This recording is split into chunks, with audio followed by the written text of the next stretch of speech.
Ninguém sabe o que teria acontecido se não tivesse sido prorrogada a presença do Exército e da Força Nacional no Ceará. Muito provavelmente uma catástrofe, porque os policiais amotinados se sentiriam estimulados a desafiar o governo e as autoridades estaduais, e que já provocaram centenas de mortes. A gente se recorda que a média diária de mortes no Ceará era de 6 dias. Mas houve um determinado dia da semana passada, no auge da crise, quando este nível chegou a 37 assassinatos num dia só.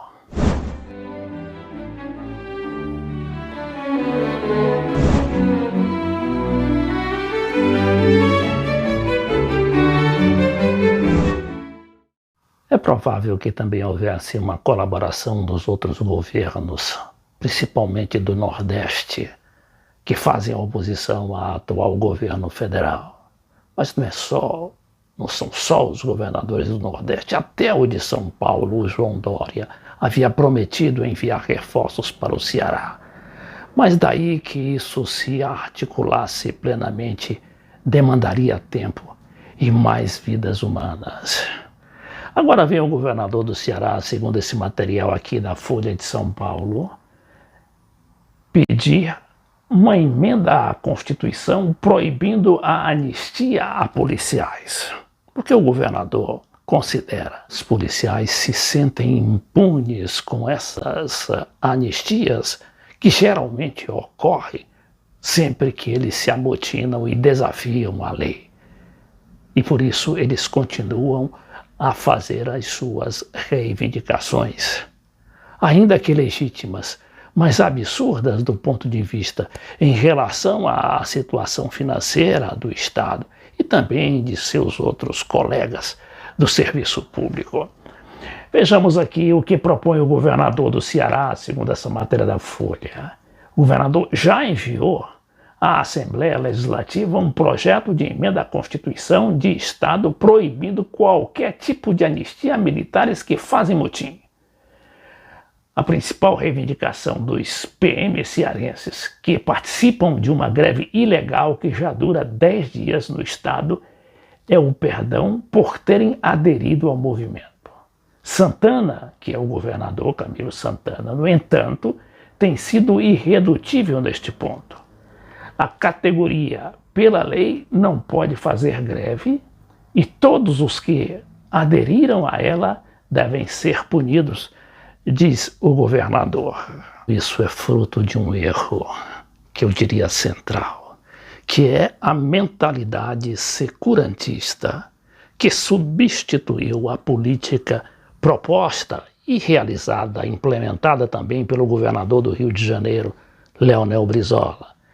Eu aqui neste meu livro, é o caudilho Leonel Brizola, eu recordo das ações empreendidas por aquele governador que construiu ao longo de seus 2 governos 500 CIEPs, os Centros de Ensino Integrados, que eram as escolas de dia inteiro para educar e também ocupar as crianças. Aí eu digo lá pelas tantas, neste meu livro, o governador falando, sobre a questão da segurança.